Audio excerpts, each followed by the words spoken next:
पढ़े तो अपने को ख्याल आ जाए कि ये चोट जा कहां रही है, क्योंकि वो रिवोकेबल माने हैं मोहम्मद के प्राकट्य के बाद, और ये कह रहे हो कि नहीं नहीं नहीं इरिवोकेबल है, वो को तो बंद नहीं किया जा सके, कैंसिल नहीं किया जा सके।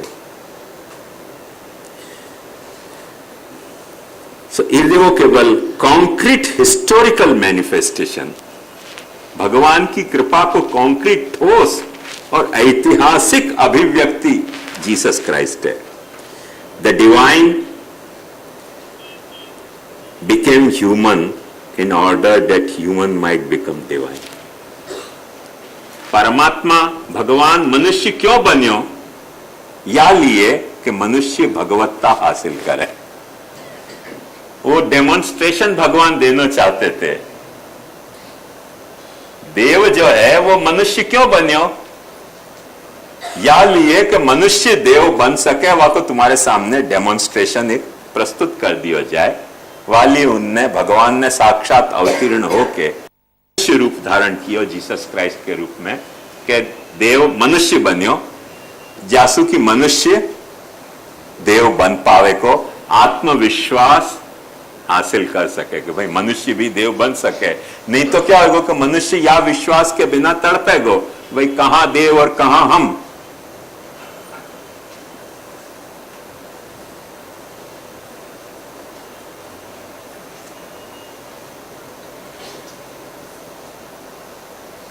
कल मैं आपको मेहदी हसन की बात बता रहा था, वाकई बहुत अच्छी गजल है। वो मुझसे हुए हम कलाम अल्लाह अल्लाह, कहां मैं कहां ये मुकाम अल्लाह अल्लाह। तो वो आके मुझसे बोलियो, वो मुझसे हुए हम कलाम अल्लाह अल्लाह, कहां मैं कहां मनुष्य, कहां ये मुकाम के देव मुझसे बात करे अल्लाह अल्लाह। तो वो बात तरीके की कोई सिचुएशन बता रहे हैं ये लोग। पहलो अवतार की व्याख्या उनकी ये है। अब यहां में कहां सेट हो रही है ये चेक करियो। या के बाद उनके यहां को एक सेंट ऑगस्टाइन भयो है। इनके यहां के दो, जैसे अपने यहां महाप्रभु जी के संप्रदाय में एक उपसंप्रदाय हरिराय जी को और एक उपसंप्रदाय पुरुषोत्तम जी को है। हरिराय जी पुरुषोत्तम जी के बाद वासु पहले एक संप्रदाय जो हतो वो श्री गोकुलनाथ जी को हतो, और एक संप्रदाय शेष 6 भाइयन को हतो उपसंप्रदाय। ऐसे इन लोगन के यहां ईसाइयन में भी 2 उपसंप्रदाय हैं। एक थॉमस एक्विना को उपसंप्रदाय है जो एक लाइन एडॉप्ट करे है, और एक सेंट ऑगस्टाइन को उपसंप्रदाय है। ये सेंट ऑगस्टाइन करीब 800 600 700 800 साल पहले भयो, 801 साल पहले भयो। एग्जैक्ट मेरे को डेट नहीं याद है, पर बहुत महत्वपूर्ण ईसाई मत को आचार्य माने जाए है, संप्रदाय प्रवर्तक। और वो ये बात कह रहे है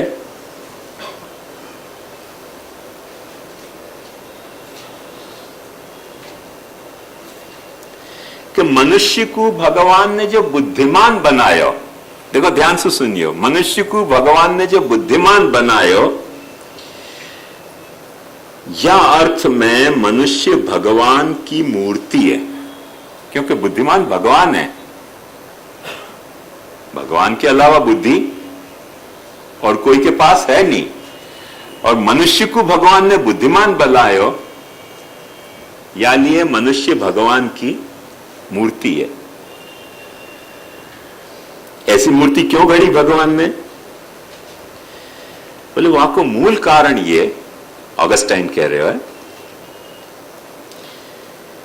कि या बुद्धिमत्ता के कारण जो आध्यात्मिक सत्य हैं उनको वो समझ पावे।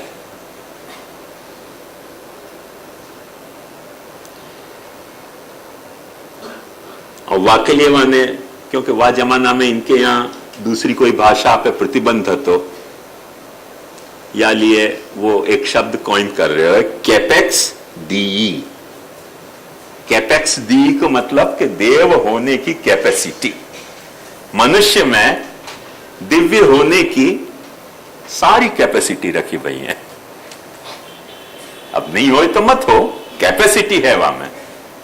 अपने की भाषा में याकू बीज भाव कह सकें, बीज भाव है वहां में दिव्यता को। ये जो कैपेसिटी है, ये कैपेसिटी जैसे अपन कहें ना बीज भाव है दृढ़ तुस्यात्, वो बीज भाव दृढ़ अंकुरित कब होगा तो वाक्य वो बतावे है कि जादिन वो बपतिस्मा ग्रहण करे, माने क्रिश्चियन मत की दीक्षा ले, वादिन ये बीज भाव अंकुरित हो जाए। तब तक वो कैपेक्स डीई जो है वो कैपेक्स है, कैपेसिटी है, पर वादिन वो फूटनी शुरू हुए है दिव्यता।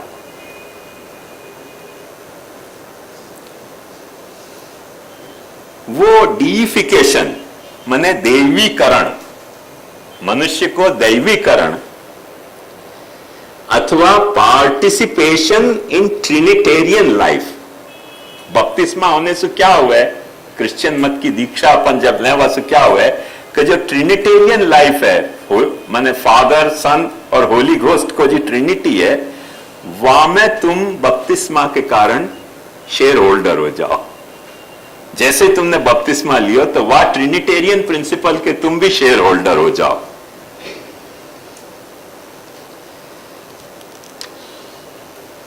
As you come closer to the likeness of God, so you grow in love and begin to perceive Him। और जैसे वो दैवीकरण तुम्हारो हुए है, जा जा प्रपोर्शन में बढ़ते चले जाए, वह प्रपोर्शन में तुम जो है वो भगवान के समीप जाते जाओ हो और भगवान सुदृढ़तर स्नेह करनो के लिए समर्थ हो पाओ। जितनो जितनो तुम्हारे में दैवीकरण भयो है, जितनो डीइफिकेशन भयो, उतनो तुम ज्यादा प्रेम करोगे। जितनो तुम्हारे में डीइफिकेशन कम है, उतनो तुम कम प्रेम करोगे भगवान से। क्राइस्ट इज परफेक्ट इमेज, नहीं वही चल रहे हो। Christ is perfect image of the father. अपन भी मूर्ति है भगवान की। कौन से अर्थ में? बुद्धिमान होने के अर्थ में। अच्छी विवेचना है, समझने लायक। बुद्धिमान होने के अर्थ में अपन भी भगवान की मूर्ति हैं, पर क्राइस्ट जो है वो भगवान को परफेक्ट इमेज है, माने एकदम सर्वांग पूर्ण मूर्ति है। क्यों?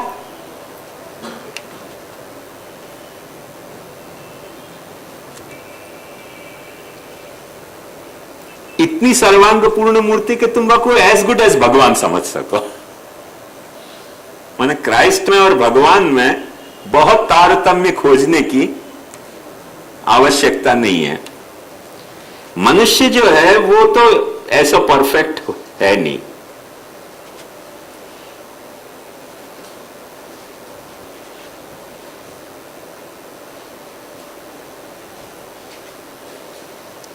क्योंकि मनुष्य जो है वो इक्वल नहीं है, पर भगवान होने के लायक वहां में भगवान से कम्युनिकेट करने की, माने भगवान को कुछ अपनी बात कह पाने की और भगवान की कही बात समझ पाने की कैपेसिटी है।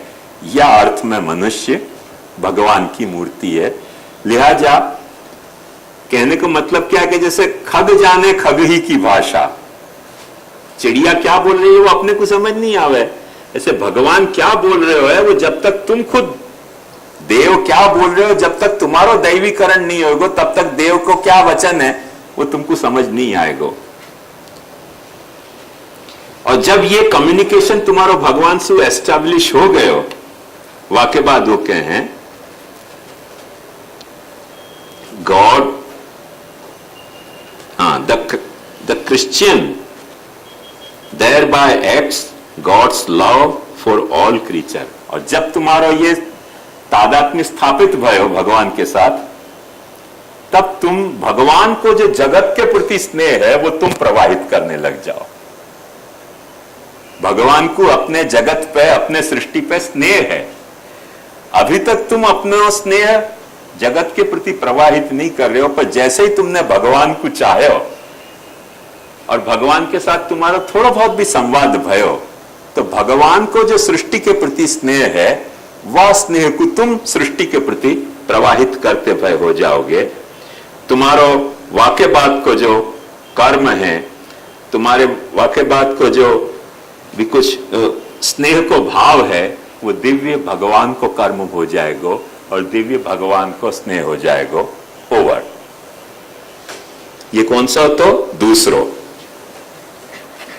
क्रिश्चियनिटी को, ईसाई को दूसरो।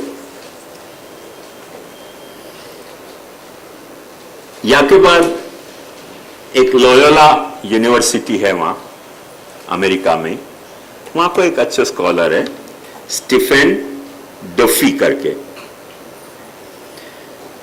वहां को एक बहुत अध्येता उद्गार आपको सुना रहे हूं।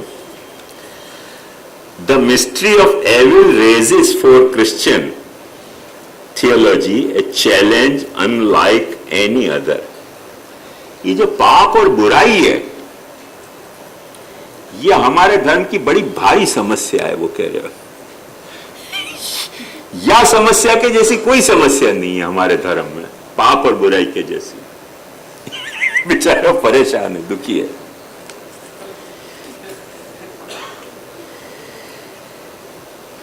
चैलेंज, बल्कि एक हमको दी गई चैलेंज है ये। ऐसी चैलेंज कोई हमको नहीं दे जैसी पाप और बुराई चैलेंज करे हमको।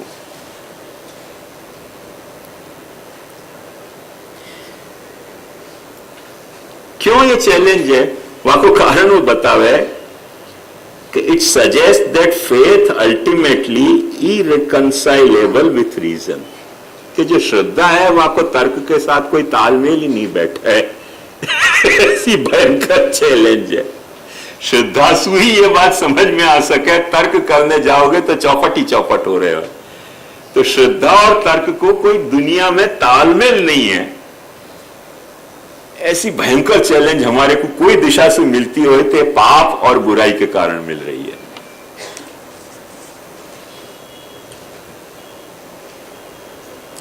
How to affirm at once without contradiction that God is all powerful and God is absolutely good, yet there is an evil. कैसे यह बात को एक्सप्लेन करनी कि भगवान सर्वसमर्थ है, एकदम शुभ है, सब कुछ जान रहे और पाछे दुनिया में खराबी और पाप और है। श्रद्धा से ही समझ में आ सके बात, तर्क करने जाओगे तो कबड़ा हो जाएगा।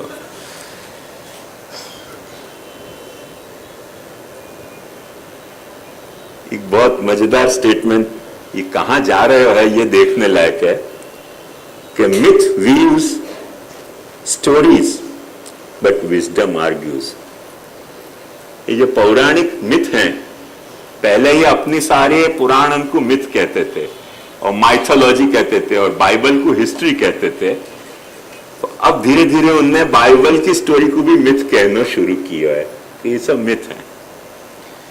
तो क्या कि बाइबल तो मिथ जो है वो बुन लेगी कई तरीके के, शैतान आयो और शैतान ने हवा को भरमा दियो कि तू एप्पल खा ले, और हवा के भरमाने के कारण वो आदम ने एप्पल खा लियो और फिर भगवान ने उनको पूछो कि अरे तुमको ना पाड़ी थी क्यों खायो, और फिर उन्होंने कही कि महाराज मुझको मैं क्या करूं, तुमने मुझको पार्टनर दी थी ये हवा, वाने कही के खाओ सो खाया। तुमने वाकू बुला के पूछे कि भाई तेने ऐसे क्यों मेरे आदम को व्यर्थ में भरमा दियो, वानी की मैं क्या करूं, जा गार्डन में तुमने रहने को कही थी, वहां गार्डन में शैतान आ गयो तो वानी कही के खा लो, भगवान तुमको बेवकूफ बना रहे हो, तो हमने खा लियो। तुमने कि तुम नालायक दोनों अब जाओ, पृथ्वी पे रहने लायक नहीं रह गए स्वर्ग में मेरे यहाँ। ये जो स्टोरी है वो कह रहे हो मिथ है, सच्ची बात नहीं है। तो मिथ जो है वो स्टोरी घड़ ले, पर विजडम तो आर्ग्यूमेंट करेगा, जो विवेक है, तत्व ज्ञान है, वो तो युक्ति देगा कि भाई ये क्या है या मैं। सबसे पहले वहां में आर्ग्यूमेंट क्या हुआ है कि it argues first for the retribution, कि भगवान ये को अलाउ कैसे कर रहे हो, ये आर्ग्यूमेंट सबसे पहले खड़ी हो रही है। ऐसे होने कैसे दियो भगवान ने? तुम्हारे बच्चा को कोई किडनैप करके ले जाता तो तुम अलाउ करोगे? तुम तो कमजोर है यार, तुम्हारे से कोई किडनैप करके ले जाए तुम्हारे बच्चे। भगवान तो सर्व समर्थ है, सर्व शुभ है, सर्वज्ञ, उन्हें अलाउ कैसे किया कि शैतान किडनैप करके ले जाए? ये तो बड़ी भारी चैलेंज आ गई हमारे सामने। देखने लायक स्टेटमेंट है वो। मॉडर्न थिंकिंग उनकी क्या अब कह रही है।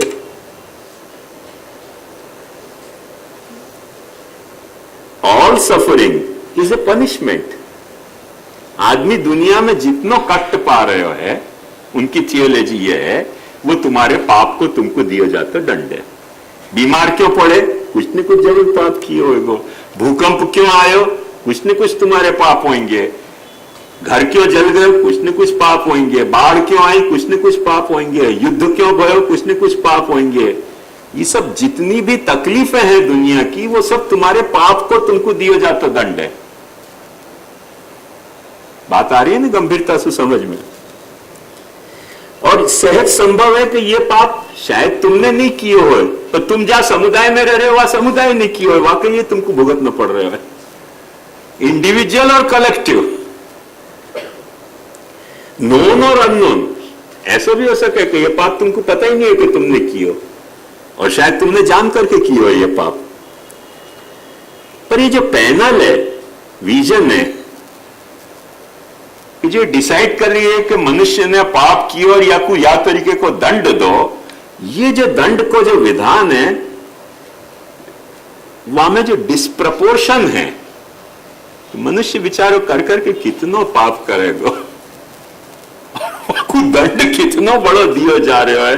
वह दंड के तहत कितनो अत्याचार हो रहे हो कि हजारों आदमी कभी भूकंप में मर जाए, हजारों आदमी कभी बाढ़ में बह जाए, हजारों आदमी कभी युद्ध में, लाखों आदमी युद्ध में मर जाए। तो पाप कितनो करे और वाके अगेंस्ट जो है वो तकलीफ कितनी दी जा रही है। ये जो डिस्प्रपोर्शन की वॉल है, यहाँ पे टकरा के ये जो जजमेंट है वो छिन्न भिन्न हो जा रहे हो। ये कोई गैर ईसाई नहीं कह रहे हो, ईसाई कह रहे हो, माइंडेड। और पोप ने मान्य करे हुए स्टेटमेंट है।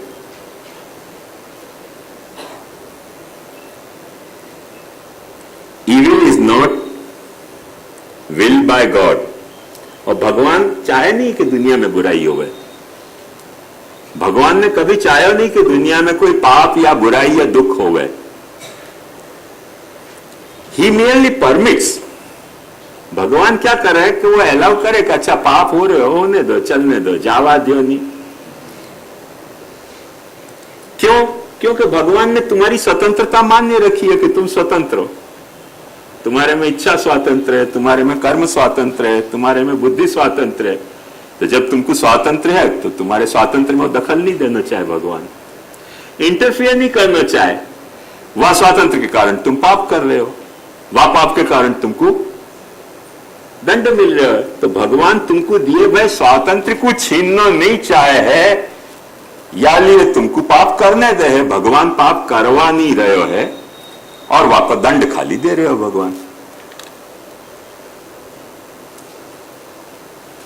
वाके बाद वो कहे कि sin and suffering are life's necessary condition, कि पाप और पाप को दंड यदि जीवन की हकीकत है, और ये गॉड की परमिशन से हो रहा है, तो कहीं न कहीं भगवान को मन में ईविल पसंद आते होना चाहिए। कहीं न कहीं भगवान को कुछ पाप बुराई को पीपिंग टॉम की तरह भी की होल में से झांकने की इच्छा हो है कि क्या क्या पाप कौन कौन कर रहे हैं, देखते रहो, कुछ एंजॉय करे है पाप के सीन को भगवान भी। And does not God risk failure. तो यह स्थिति में क्या भगवान विफल नहीं होगा, जो सर्व सामर्थ्य, सर्व शुभ, सर्व करता है? तो ये तो खैर उनको ऑफिशियल है, पर एक जैसे हर धर्म के हास्य प्रसंग हो ना, अपने गोकुलनाथ जी ने कई हास्य प्रसंग लिखे हैं, ऐसे एक यहूदी धर्म के बहुत सारे हास्य प्रसंग आए हैं, ऐसे क्रिश्चियन धर्म के भी कई सारे हास्य प्रसंग। क्रिश्चियन ने ही लिखे हैं। वो एक हास्य प्रसंग जरा सुना दूं। ये विषय तो यहाँ पूरा या हास्य प्रसंग पे कोई जजमेंट नहीं लेने को, तो तुम इतनी देर से बोर हो गए होगे करके हास्य प्रसंग सुना रहे हो। एक बड़ा मजेदार हास्य प्रसंग है कि एक बुढ़िया ने जाके पादरी से पूछो कि इतने इतने रोग हो रहे हैं, इतने भूकंप आ रहे हैं, इतनी बाढ़ आ रही है, युद्ध हो रहे हैं, सब मर रहे हैं, सब मर रहे हैं, कैसे मर रहे हैं? भगवान दयालु है। तो पादरी ने कही, भाई तो समझे क्यों नहीं, ये तो अपने पाप के दंड हैं, दंड यहां नहीं भुगतेंगे तो नरक में भुगतने पड़ेंगे। बुढ़िया बेचारी नर्वस हो गई। बुढ़िया ने कही कि यदि अपने पाप के दंड हैं तो ये बाढ़ आवे, भूकंप आवे, हमें सब पापी नहीं पुण्यात्माएं भी मर जाएं, वाको क्या? पादरी ने कही, तू यार समझे नहीं है, डुकरिया है, अक्ल तेरी मारी गई। वो जो पुण्यात्माएं मर रहे हैं वो तो यह बात के लिए कि भगवान पुण्यात्मा को इनने पाप कियो तो वाकई साक्षी देने के लिए ऊपर बुला रहे हो। है ना हास्य प्रसंग? ये मेरो घड़े में नहीं हो, क्रिश्चियन को घड़े में हास्य प्रसंग है। वो तो साक्षी देने के लिए बुला रहे हो कि भाई इनने पाप किया तो बड़े बड़े पाप किए थे। तुमने कि परमात्मा को साक्षी की गरज क्यों पड़ी? बुढ़िया को पाछी चिंता हो गई। क्या परमेश्वर को पता नहीं है कि साक्षी की जरूरत पड़े? अरे उनने कि परमेश्वर को तो पता है कि कौन ने पाप कियो और कौन ने पाप नहीं कियो, पर साक्षी या लिए बुलाना पड़े कि जा वक्त उनको जजमेंट हो, वह वक्त पापी को कैसे विश्वास हो कि परमेश्वर सच्चा जजमेंट दे रहे हो करके पुण्यात्मा को बुला हुआ है कि तुम्हारे साथ कि याने महाराज पाप कियो तो मैं हतो हाजिर वहां। या लिए पुण्यात्माएं मर जाएं, पाप के कारण नहीं मर रहे हैं। बुढ़िया भी मां खेपा ने हो।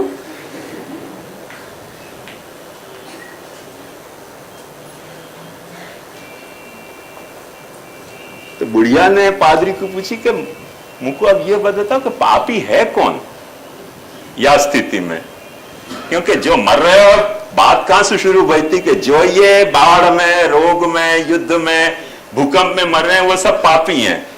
अब तो ये पुण्यात्माएं भी मर रहे हैं सब, तो पापी कौन है? पादरी ने कही, तू समझे नहीं है डोकरिया, पापी मने जाको भगवान में विश्वास नहीं हो वो पापी। डुकरिया फिर पाछी घबरा गई। डुकरिया ने कही कि समझो कि ये पापीन के साथ साथ पुण्यात्मान को खींच के जो ऊपर ले जा रहे हैं और ये साक्षी देंगे वह वक्त क्या मैं हाजिर रहता कि इनने पाप कियो, तो उन पापीन को विश्वास हो जाएगा ना कि परमात्मा का न्याय सच्चा है। उनने कहा हाँ हो जाएगा। फिर वो नरक में क्यों जाएंगे, स्वर्ग में जाने चाहिए। परमात्मा में विश्वास हो जाए तो। पादरी के पीछे आदू खा के पड़ गई है या जोक में, तब तो उनको स्वर्ग में जाना चाहिए क्योंकि इनने साक्षी दी कि तुमने पाप किया, परमात्मा ने न्याय दियो। अब आपको विश्वास हो गया कि भाई मैं पापी है तो काम खोटे किए थे या के लिए भगवान, पर विश्वास हो गया तब तो फिर नरक में नहीं जाना चाहिए, स्वर्ग में जाना चाहिए। तो वो नरक में जाएंगे कि स्वर्ग में? पादरी की पापी तो देख नरक में ही जाएंगे। मन की या को मतलब ये भयो कि विश्वास फिर बेकार है, परमात्मा में विश्वास करना नहीं चाहिए। कन की तू समझे नहीं, भगवान बहुत बुद्धिमान है, अपनी बुद्धि इतनी चले नहीं है कि विश्वास करने की आज्ञा भगवान ने अपने को क्यों दी। जो वहां खत्म हो जा रहे हैं। भगवान बहुत बुद्धिमान है, कुछ सोच समझ के ही मैंने आज्ञा दी होगी कि हमारे पर विश्वास करो, खोटो अविश्वास मत करो भगवान पे। ये तो खैर जोक की बात थी। ये सारे संदर्भ में वो अपने को ध्यान में रखना चाहिए। जोक मजेदार है कि सचमुच में डुकरिया और पादरी कैसे एक दूसरे से भिड़ गए हैं। पर अपन ये ईसाई मत को क्लोज करके इस्लाम पे आवे।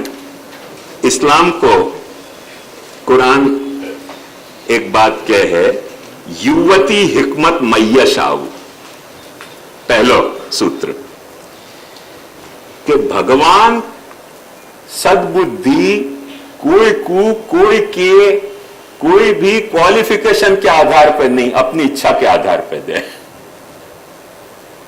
भगवान सद्बुद्धि कोई को भी कोई के कुछ क्वालिफिकेशन के आधार पर नहीं दे, वाकू जैसी इच्छा हो जाए, ले तू सद्बुद्धि ले जा, तो वाकू सद्बुद्धि दे दे, कोई को दुर्बुद्धि दे दे, अपनी इच्छा से कोई को सद्बुद्धि दे दे, कोई को दुर्बुद्धि दे दे।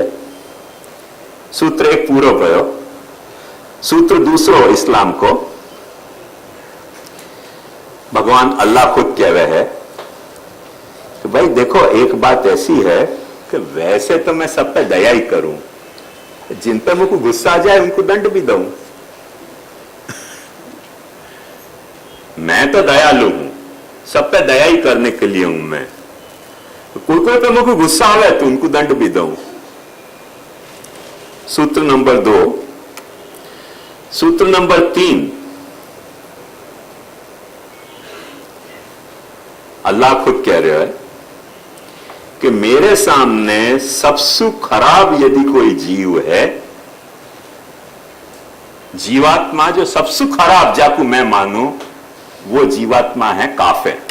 काफिर यानी पाप करने वाली।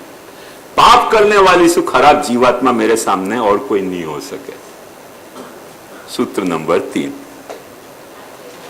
हाँ, काफिर यानी जो कुफ्र करता हो, कुरान में जो बात कही है उनको न माने और मन गढ़ंत कुछ कुछ काम करे, वो काफिर। काफिर माने कुफ्र यानी पाप, काफिर यानी पापी।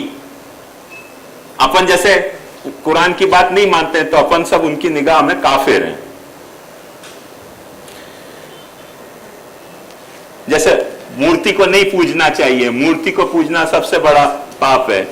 वो शायर कहता है काफिर तो नहीं हूं, तो कहियो न मुसलमान, एक बुत से भी निबाह किए जा रहा हूं मैं, तो वो काफिर है।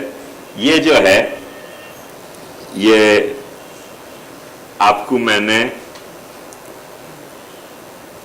यहूदी से लेके इस्लाम तक के अन्य धर्मन को सारो लेखा जोखा बतायो। उनमें 6 अपन थोड़ा सा इंटरवल कर लें, आपको फाइनल चेकिंग करनी हो तो कर लीजिए और 5-10 मिनट बाद अपन शुरू करें।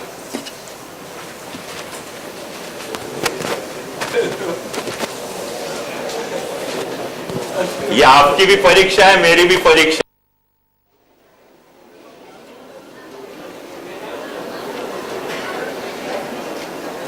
मजा आई कि नहीं, ये तो क्या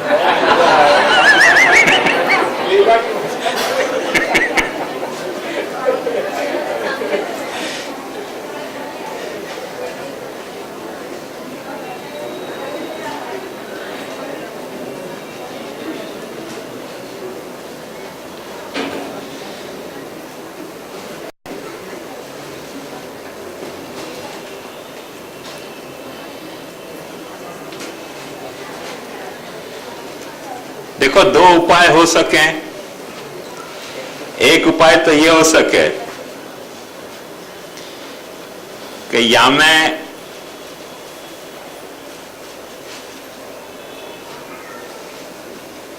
जा सूत्र की जाको समझ नहीं आई होए, वो पूछ ले, लिख के नहीं, जस्ट बैठे बैठे पूछ लो और मैं खुलासा कर दूं। एक तो ये उपाय हो सके, अथवा एक उपाय ये हो सके कि तुम कागज मुकू दो तो फिर सब शांति से चेक करके तुमको बताऊं, पर वो पारहीन हो जाएगा। तो सबसे उत्तम उपाय, एक तीसरा उपाय ये हो सके कि मैं खाली रिजल्ट पढ़ के बता दूं।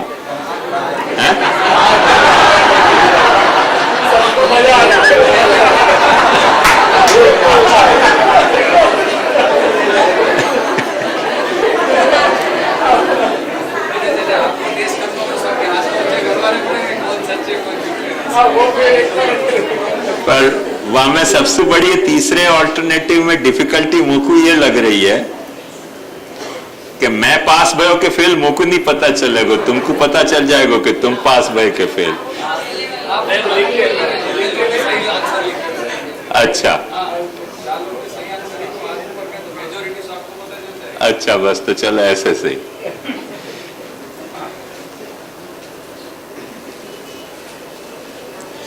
देखो,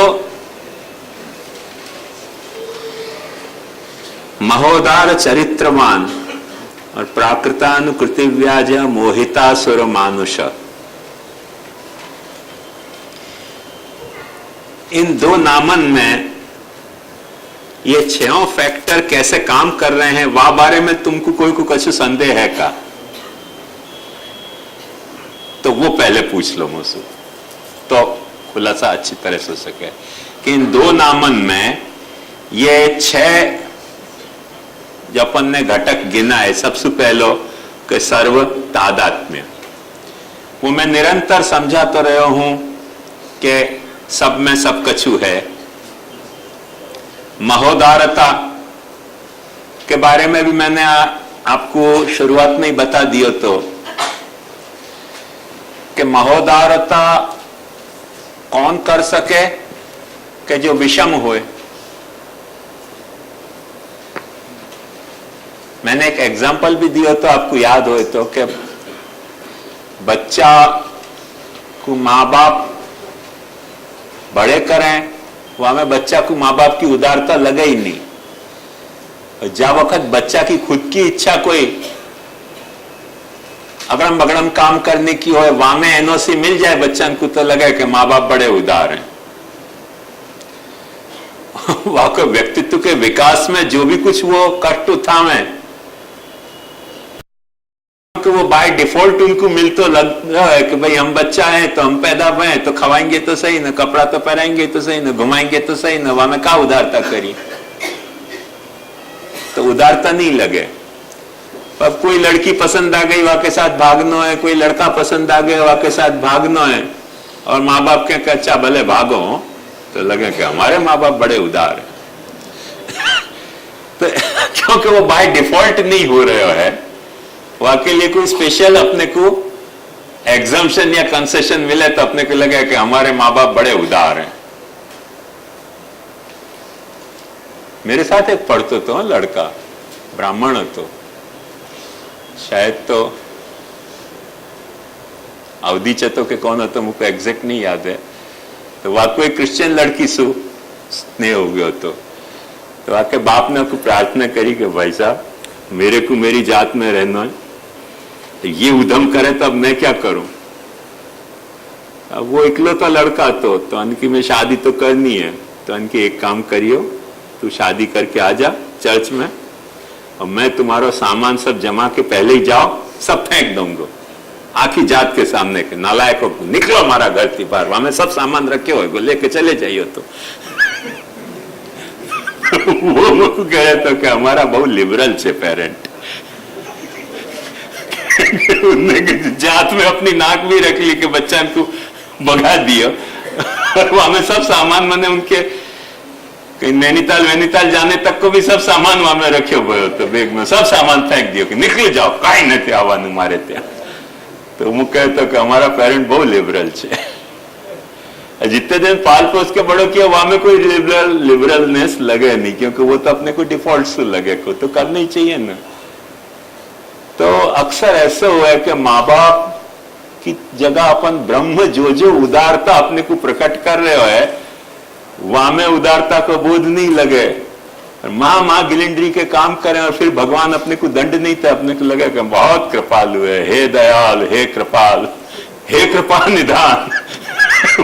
वक्त अपने को भगवान की कृपा अनुभव में आवे, पर जो नित्य प्रति भगवान अपने पे कृपा कर रहे हो जितनी कृपाएं कर रहे हो वहां में अपने को कृपा को भाव ही नहीं जगे, क्योंकि वो अपन समझे क्या वो तो हमको मिल ही रहा है ना। तो महोदारता अपने आप में एक रूल नहीं है पर अपवाद है। उदारता जो है वो तो अपने को बाय डिफॉल्ट मिल रही है, पर कोई महोदारता जब प्रकट हुआ है ना तब अपने को लगे कि हाँ सचमुच में कोई एक्सेप्शन है। तो महोदारता एक रूल नहीं है, एक्सेप्शन है। प्राकृतानुकृति भी अपन ने देखी कि कृष्ण की लीला में देखी, राम की लीला अपन ने यद्यपि डिस्क्राइब नहीं करी पर राम लीला में भी देखी। अजित स्वामी की लीला में भी अपन ने प्राकृतानुकृति देखी, जैनन को जो त्रिषष्ठिशला का पुरुष है। क्रिश्चियनन के भी इनकारनेशन में अपन ने प्राकृतानुकृति को मुख्य क्या सिद्धांत देखियो, ध्यान से समझो। मुख्य ये सिद्धांत देखियो कि जीव जो है वो पापी है, और वो पापी होने के कारण भगवान के साथ संवाद स्थापित नहीं कर सके प्रभु के प्रति शरणागत हुए बिना। और क्राइस्ट ने प्रभु के प्रति शरणागत होके और वो संवाद स्थापित कियो, और वह संवाद स्थापित करने के कारण जो क्राइस्ट के प्रति शरणागत हो रहे हैं उनको भगवान के साथ भी संवाद स्थापित हो रहे है। मूल में भगवान को यह अनुकृति करने की, कोई पाप को दंड भुगतने की जरूरत नहीं होती, क्योंकि जिन पापन को दंड क्राइस्ट ने भुगत्यो क्रूसिफिकेशन के वक्त, वो पाप वाके खुद के किए भय नहीं होते, सारे मनुष्य समाज के किए भय होते। और सारे मनुष्य समाज के किए भय पापन को दंड क्राइस्ट ने भुगत्यो मनुष्य के बिहाफ में। तो जैसे एक मित्र अपने मित्र को छुड़ाने के लिए खुद पेनल्टी भरी आवे, खुद क्या वो केस हो जाए तो क्या कहवा को जामीन भरी आवे, या तरह से क्राइस्ट ने अपने तरफ से जामीन भरी। ये क्राइस्ट की प्राकृतानुकृति होती। इनकारनेशन को जहां जहां भी सिद्धांत है, इनकारनेशन को कहां सिद्धांत है वो अपन ने मूल में देखो कि एक तो इनकारनेशन को सिद्धांत तो बुद्ध में, एक इनकारनेशन को सिद्धांत तो जैन मत में, एक इनकारनेशन को सिद्धांत है अपने क्रिश्चियन मत में। और के मत में इनकारनेशन को नहीं सिद्धांत है, मसीहा को सिद्धांत है कि वो इनकारनेशन नहीं है, अपने में कई मनुष्य हैं पर अपनी साधना के बल पे वो मसीहा बने हैं। और वो साधना में पाछी कौन सी तरह की साधना, तो पाछी बात घूम के वहीं आ जाए है कि अपने अपने अहंकार को खाली करो, केनोसिस, जाको उन्हें कही कि वो होलो होनो नबी होनो है, या इतनो होलो हो जानो, अपने भीतर से इतनो रिक्त हो जानो कि अपनो अहंकार जहां बोलते ही नहीं हो, तो भगवान को जो भी कोई दिव्य भाव है, दिव्य संदेश है, वो अपने में भरे जा सकेगो। वह तरीके के नबी हो सके हैं। तो वह तरीके के जो नबी हो सके हैं वो अपन ने यहूदी में देखो, तो वो भी मूल में एक तरह की प्राकृतानुकृति, नबी के अर्थ में प्राकृतानुकृति है, वह अर्थ में प्राकृतानुकृति नहीं है जहां अर्थ में अपन अवतार के अर्थ में प्राकृतानुकृति कह रहे हैं। वो नबी को सिद्धांत इनके यहूदीन में है, और या बाजू मसीहा होने को सिद्धांत इस्लाम में है। इस्लाम में मैंने वो कोई भी तथ्य इकट्ठा नहीं किया, क्योंकि मूल कारण वाक्य यह तो कि मोहम्मद क्यों रसूल है, वो अल्लाह की केवल इच्छा है, और उनके यहाँ पूर्व जन्म जैसे तो कोई फिनोमिना है नहीं कि जाके कारण ऐसी कोई भी बात कही जा सके कि उनने अपने आप को खाली किया या किया। अल्लाह जो है वो अपने सर्व सामर्थ्य से जाकू चाहे वाकू नबी बना सके, और अंतिम वाने नबी अपनो मैसेंजर रसूल जो है वो मोहम्मद को बनायो। तो ये भी एक महोदारता को, अल्लाह को स्वरूप वो बता रहे हैं। जहां तक ताओ को बात है, वो तो आप देखोगे तो तादात में जो कुछ अपन कह रहे हैं वाके थोड़े बहुत हेरफेर सु, भाषा के भेद सु बात वो की वही कही जा रही है। ताओ को आप ब्रह्म सु रिप्लेस कर दो या ब्रह्म को ताओ सु रिप्लेस कर दो, तो बात में मौलिक में कोई अंतर नहीं पड़ रहा है। तो जो च्वांगजू को जो सिद्धांत है वो तो शुद्धाद्वैतवादी ही सिद्धांत है, ये अपन बिल्कुल सेफली कह सकें। बाकी जो डिटेल जो मैंने सूत्रें बताए उनमें कहां कहां क्या क्या बात कही गई वो अपन देखेंगे। वाके अलावा मोहजनकता को जो सिद्धांत है ये भी अपन ने कई धर्मन में देखे हो कि कैसे ढंग से कॉमन है मोहजनकता। कि एक बाजू अपन इस्लाम से ही चलें तो अपन देखें कि अल्लाह उनको खुद कह रहे है कि मैं जाकू चाहूं वाकू सद्बुद्धि दऊ हूं, और फिर अल्लाह कह रहे हो कि मैं दुर्बुद्धि पे नाराज हूं, कुफ्र करने वाले पे। तो मतलब भगवान खुद मोहजनक है, सद्बुद्धि नहीं देनो मोहजनकता है। सद्बुद्धि देना उदारता है, पर जिनको तुम सद्बुद्धि दे रहे हो उन पे तुम्हारी उदारता प्रकट हो रही है, पर जिनको तुम सद्बुद्धि नहीं दे रहे हो उनमें तुम ही तो मोह पैदा कर रहे हो ना, और तुम मोह पैदा कर रहे हो और तुम नाराज हो रहे हो। ये पाछी अल्लाह की एक प्राकृतानुकृति है कि नहीं? कौन सी प्राकृतानुकृति है? मुसलमानन के वहां लीलावाद है नहीं। देखो ध्यान से समझो, मुसलमान इस्लाम मत में लीलावाद है नहीं, पर अपन क्या करें? लीलावाद नहीं है। अपने सामने यदि या तरीके को पैसे जावेगो, जिनने महाप्रभु जी को सिद्धांत समझे वो क्या कहेंगे कि या को मतलब लीला नहीं है तो क्या है? या तो अल्लाह दयालु नहीं है, या तो अल्लाह दयालु नहीं है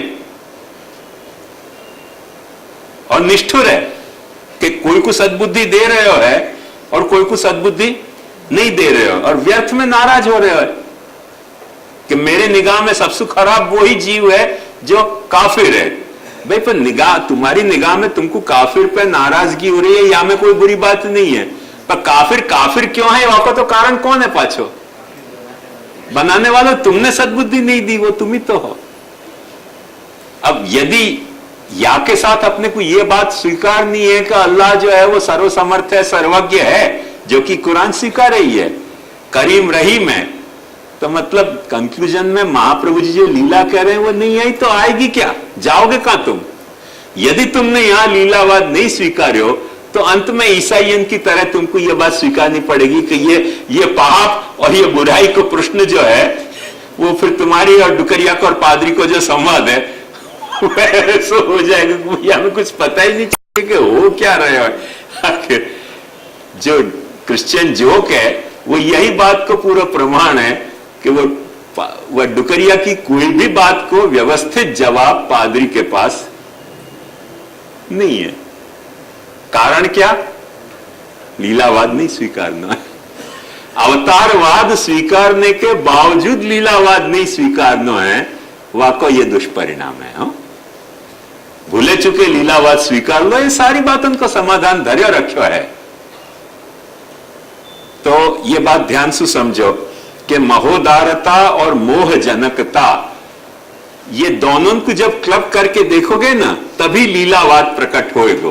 केवल महोदारता परमात्मा की समझी ना तो लीला प्रकट नहीं होगी, केवल मोहजनकता समझी तो लीला प्रकट नहीं होगी। क्यों? कि केवल महोदारता में उदारता प्रकट होगी, लीला का प्रकट हो रही है, और मोहजनकता में मोहजनकता प्रकट होगी, पासी लीला प्रकट नहीं होगी। पर महोदारता और मोहजनकता दोनों को क्लब करो तो लीला के सिवाय तीसरी कोई गति नहीं है। तुमको मानना है तो मानो, नहीं मानना है तो मत मानो। अपन क्या कर सकें? वाको बात समझे? दो बात एक साथ नहीं कह सकोगे। जो महाप्रभु जी को और वेदांत को जो निर्णय है लोकवत्तु लीला कैवल्यम को, वो कितना गंभीर है, और वाकु स्वीकारे बिना कैसी कैसी तकलीफें पैदा हो रही हैं उनको ईश्वर के साथ अपने संबंध को निरूपण करने में वो अपन या बात सु स्पष्टतया समझ सके कि कितनी तकलीफें उनको। अपने को वो सिद्धांत पसंद आवे है इच्छा स्वातंत्र को, पर लीला को सिद्धांत पसंद नहीं आवे। ये अपने के सब मोह है। ये देखने की खूबसूरती है। और अजित स्वामी को जो आंखों अपन ने डिस्क्रिप्शन देखो वहां में भी अपन देख सके हैं कि कर्म करने बिना फल भोग, फल समाप्ति नहीं हुए। ये कोई जैनन कोई सिद्धांत ऐसा नहीं है। ना भुक्तम क्षीयते कर्म कल्पकोटि शतैरपि, अपने आप ही कहोगे सिद्धांत है। पर यहां में समझने की बात यह है कि उनके जैसे समर्थ अजित स्वामी जैसे, सगर के पुत्र अजित स्वामी हो, वो अपने भागीरथ हैं, उनके यहां अजित स्वामी हो गए। अंतर इतना ही है, सगर के पुत्र भागीरथ जो गंगा लाए, उनके यहां अजित स्वामी हो गए। तो अजित स्वामी को अपने कर्म को क्षालन करने के लिए यदि 1,53,000 बरस चाहते हो तो आज अपन जल्दी से दीक्षा ले कैसे सकें? आज अपन जल्दी से दीक्षा ले लें तो कितना बड़ा कौभांड की संभावना है। बात समझ में ही ना? ध्यान से समझो। अपन कहें कि अपनी साधन सु, अपने साधन की सामर्थ्य सु, अपने वैराग्य के सामर्थ्य सु हम जो है वो सिद्धि प्राप्त करेंगे। पर अजित स्वामी जैसे तीर्थंकर को ये लाचारी है कि अपने पूर्व जन्म के किए गए कृतन को फल उनको सैकड़ों राजकुमारी के साथ 1,53 बरस तक भुगतना पड़ते हुए, जितेंद्री होने के बावजूद, जितेंद्री होने के बावजूद 1,53 बरस तक भोगना पड़ते है। तो अपनों कर्म से अपना छुटकारा कैसे हो जाएगा? यद्यपि वो कह रहे हैं, ये बात सच्ची है कि एक निमिषार्ध में भी वैराग्य हो गया तो सिद्धि मिल जाएगी। तो ये क्या चक्कर है फिर कि हरिहर को निमिषार्ध में भी वैराग्य नहीं होगा का? हरिहर को, अपने हरिहर के लिए वो लोग यह कहे कि निमिषार्ध भी उनको वैराग्य नहीं हुआ। कृष्ण को नरक क्यों माने? ध्यान से समझो, क्योंकि युद्ध कियो। ये अजित स्वामी ने भी बड़े बड़े युद्ध किए हैं, वो नरक में नहीं है। अब ये तो विचित्र ऐसी है कि अपने यहां तो क्या चिंता की बात नहीं, क्योंकि भगवान सर्वव्यापी है। सर्वव्यापी होने के कारण भगवान के विराट स्वरूप में नरक भी है, और सर्वव्यापी होने के कारण नरक में भी भगवान व्याप्त है। तो अपने तो भगवान को कुछ फर्क नहीं पड़ा है। पर फर्क कहां पड़ रहा है, यह बात को ध्यान से समझो कि उनको भी महावीर स्वामी वगैरह जितने तीर्थंकर हैं सब सर्वदर्शी तो हैं कैवल्य होने के कारण, तो निरंतर उनको भी नरक यातना को अनुभव तो हो ही रहा है कि नहीं? ऐसे तो नहीं कह सके कि सर्वदर्शी होने के कारण उनको नरक यातना को अनुभव नहीं होता है। और पाछे महाकारुणिक है, वो भी करुणा को उनके कोई पार नहीं है, यो माने। तो इतने सर्वदर्शी होने के कारण इतने हजारन लाखों व्यक्ति की नरक में जो यातना है, जैसे कृष्ण को 60,000 बरस नरक माने, तो 60,000 बरस तक महावीर को भी कृष्ण पे करुणा नहीं आती हो तो महावीर कारुणिक नहीं है, और करुणा आती हो तो वो भी दंड तो भुगत ही रहे ना कृष्ण के साथ साथ। भाई हर का अपने बेउसर का सर्वदर्शी होने के कारण वो तकलीफ उनके भी तो समझ में आ रही है। जैसे आपके पास निरंतर कोई आदमी कराह तो रहे, फिर सो सकोगे? आप सोए भयो, आपके पलंग पे पास एक आदमी आके ओ मारे अरे दुखे छे करते रहे, तो आप सो सकोगे? नहीं सो सकोगे। तो यह बात को ध्यान समझो कि कुछ प्राकृतानुकृति मोहितासुर मानुष को सारा जो है वो जिनको वो नहीं मान रहे हैं उनमें मोह पैदा करने के लिए या तरीके की फ्रेम उनने भी खड़ी करी है। अब रही बात ये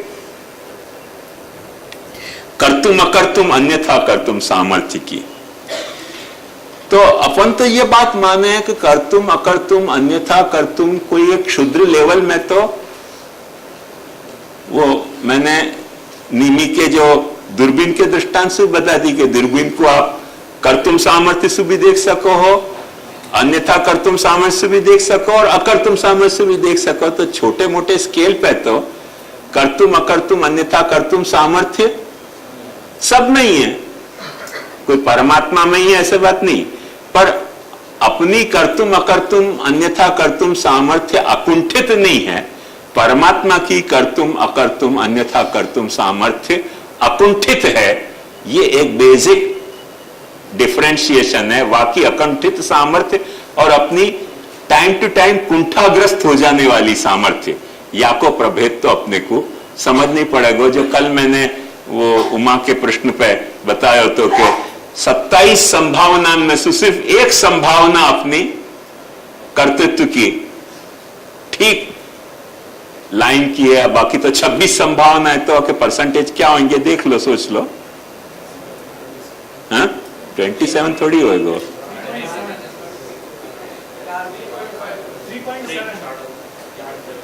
3%, 4% समझ लो। 4% अपनो कर्तृत्व ठिकाने पे बैठे, इतनी क्षुद्र संभावना के बल पे अपन समझे कि कर्तृत्व सामर्थ्य हमारी है, भगवान बेचारो क्या करे, गीता में नहीं कहे ईश्वरो हम अहम भोगी सिद्धो हम बलवान सुखी आढ्यो विजनवान अस्मि कोन्योस्ति सदृशो मया यक्षे दास्यामि मोदिष्ये इत्यज्ञान विमोहिता। तुम अज्ञान विमोहित या के लिए अपनी सामर्थ्य को इतना बढ़ा चढ़ा के समझ रहे हो। तुम्हारी कोई सामर्थ्य, कर्तुम सामर्थ्य अकुंठित नहीं है, अकर्तुम सामर्थ्य अकुंठित नहीं है, अन्यथा कर्तुम सामर्थ्य भी तुम्हारी अकुंठित है नहीं। ये बात भगवान गीता में आसुरन को या तरीके को भाव जगह है, वहां प्राकृता अनुकृति व्याज मोहितासुर मानुषा को आखो सिद्धांत वहां कैसे तरह से प्रतिफलित भयो वो अपन समझ सकें। जहां तक शरणागति को और समर्पण को भाव है, ये तो अपन समझ सके हैं कि कोई धर्म ऐसा नहीं है, कोई धर्म ऐसा नहीं है, यदि धर्म है तो कि जो शरणागति और समर्पण के भाव से जिनके जो भगवान है, वो चाहे तीर्थंकर रूप भगवान हो, चाहे बोधिसत्व रूप भगवान हो, चाहे नबी रूप भगवान हो, चाहे मसीहा रूप भगवान हो। मैंने मुसलमानन में भी यहां तक कहा जाए, एक मजेदार आपको बात बताऊं, मुसलमानन को स्पष्ट सिद्धांत है कि जा दिन प्रलय होएगी, वह दिन प्रलय के दिन अल्लाह आके हर कब्र में से आदमी को खड़ो करेगो, खड़ो करके और पूछेगो कि तुमने कुरान में जो जो कुछ दीन और ईमान बताए गए वो पालियो के नहीं, और तुम कहोगे कि हमने पालियो, क्योंकि अल्लाह के सामने तो झूठ बोल नहीं सकोगे, क्योंकि अल्लाह के पास भी वज्रपाणी है खड़े हुए, जैसे बुद्ध के पास वज्रपाणी है, ऐसे तो झूठ तो बोल नहीं सकोगे, सच बोलनी पड़ेगी। जैसे ही सच बोलोगे ऐसे ही तुरंत अल्लाह पूछेगा। इस्लाम का सिद्धांत बता रहा हूं कि वो दीन और ईमान तुमने रसूल के कहने पे पालियो कि अपने मन से पालियो। यदि तुम कहोगे कि रसूल के कहने पे नहीं पालियो, जाओ नरक में। माने दीन ईमान पालने भी, मरना भी मोहब्बत में कोई काम ना आया। वो दीन और ईमान भी तुमको रसूल की आज्ञा के हिसाब से पालो तो ही तुमको जन्नत बख्शी जाएगी, नहीं तो पाछी तुमको दोजख ही मिलने वाली है। तो बात तो फिर पाछी वहीं की वहीं आ गई कि नहीं, कि एषव एव साधु कर्म कारयति यमूर्ध्वम निनिशति, एषव एव साधु कर्म कारयति यमधो निनिशति। जाकू चाह रहे हो अल्लाह उठा रहे हो, जाकू चाह रहे हो अल्लाह गिरा रहे हो। बेसिक स्ट्रक्चर में फर्क कहां पड़े हो? फर्क जहां पड़ रहे हो है वो स्ट्रक्चर सिर्फ इतने हो कि उनके यहां लीलावाद नहीं है, अपन ने याकू लीला मान के और सोबर कियो है आखिर रिलेशन को। बाकी एक बात समझो कि ईश्वर होए के नहीं होए, अल्लाह होए के नहीं होए, यहोवा होए के नहीं होए, तीर्थंकर और बोधिसत्व होए के नहीं होए, जगत की हकीकत तो यही है ना कि कोई ऊपर चढ़ रहे हो, कोई नीचे गिर रहे हो। जगत की यह हकीकत को अपन कैसे इनकार कर सकेंगे? जगत की यह हकीकत को इनकार नहीं कर सकेंगे, और ना परमात्मा की यह हकीकत को इनकार करो जा सकेगो जो ताओ कह रहे हो कि जगत में कुछ अच्छो और बुरो है, पर परमात्मा सबकी समष्टि है। जो अच्छो है जो बुरो है बाकी सबकी समष्टि परमात्मा है। अच्छे बुरे को झगड़ा जो है वो जगत में है, परमात्मा में वो सब पारमात्मिक हो जाए है। यही लिए तदा विद्वान पुण्य पापे विधूय निरंजनम परम साम्यम उपैति उपैति दिव्यम। यूं कहो कि परमात्मा को प्राप्त करने के लिए केवल पाप को ही विधूनन जरूरी नहीं है, परमात्मा प्राप्त करना है तो पुण्य को भी विधूनन करना पड़ेगा। तो ये जो बात अपने कही है वो बात क्या आधार पे कही गई है? सिर्फ यही आधार पे कही गई है कि पारमात्मिक लेवल पे, ध्यान से समझो, वो कोई पुण्य को पाप के ग्रेड पे गिराने के लिए नहीं कही गई बात है, पर यह बात समझाने के लिए कही गई है कि पुण्य पाप को जो द्वैत है वो लौकिक स्तर पे है। अलौकिक स्तर में परमात्मा के स्वरूप में या परमात्मा के लीला में पुण्य पाप को भेद स्टैंड नहीं कर रहे हैं। वह बात को समझाने के लिए की गई बात है। समझ में आई ना बात? वह परमात्मा के सामने बुद्धम शरणं गच्छामि, धम्मम शरणं गच्छामि, संघम शरणं गच्छामि करो कि क्राइस्ट खुद कह रहे हो कि मेरे के थ्रू जाओगे तुम तो परमात्मा के शरणागत हो, तो वो क्योंकि इर्रिवोकेबल है, और एब्सोल्यूट है, सब मनुष्य के प्रति है। वही बात जो है वो जैन कह रहे हैं कि हरिहरसु भी तुमको नहीं मिलेगा, महावीर सु ही मिलेगा। वो तो वही बात जो है वो मुसलमान कह रहे हैं, वही बात अपन भी कह रहे हैं। बात सब घुमा फिरा के एक ही बात कह रहे हैं। सब जो झगड़ा कर रहे हैं वो बात क्या है? हरेक को अपने धर्म को कहना है। कोई में ये दमखम नहीं है अपने महाप्रभु जी की तरह कि परमात्मा सर्वरूप है।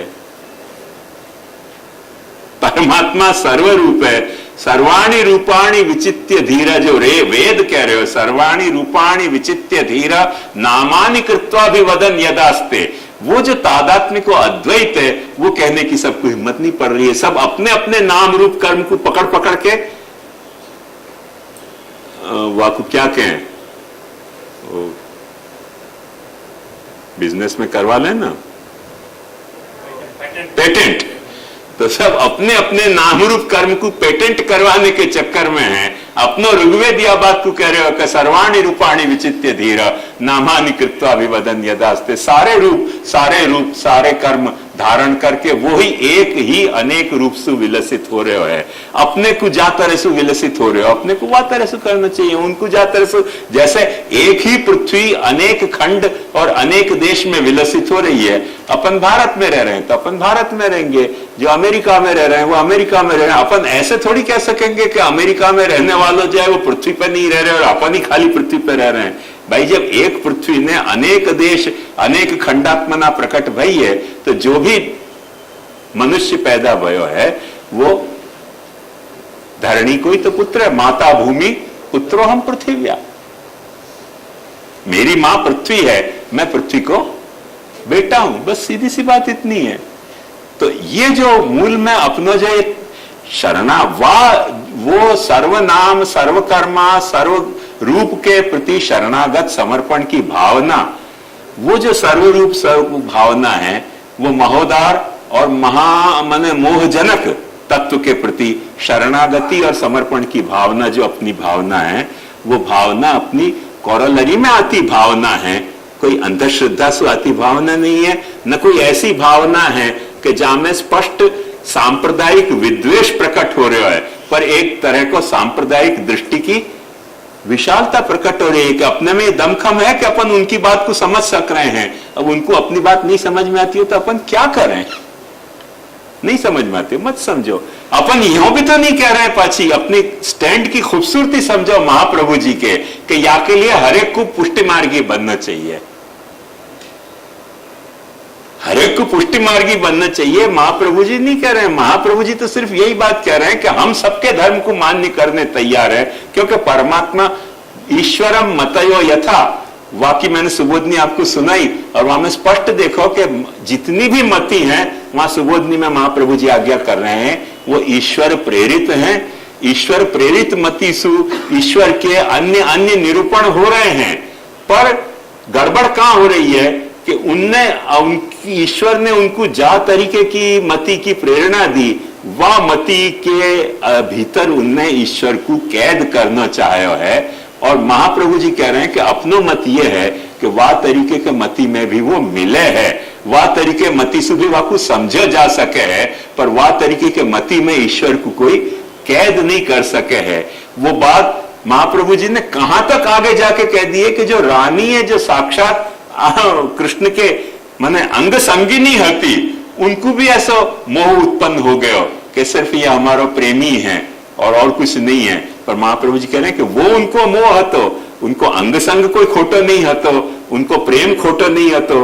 कृष्ण की उनके प्रति प्रकट भाई उदारता में जरा भी न्यूनता नहीं है। जहां न्यूनता है वो क्या है कि कृष्ण को जो स्वरूप है वह कृष्ण के स्वरूप को भगवत शास्त्र के हिसाब से समझना चाहिए, और कृष्ण के जो स्वरूप को आनंद है वो जो स्वरूप अपने सामने प्रकट हो गए वह तरीके के स्वरूप को आनंद लेना चाहिए। सीधी सी बात है।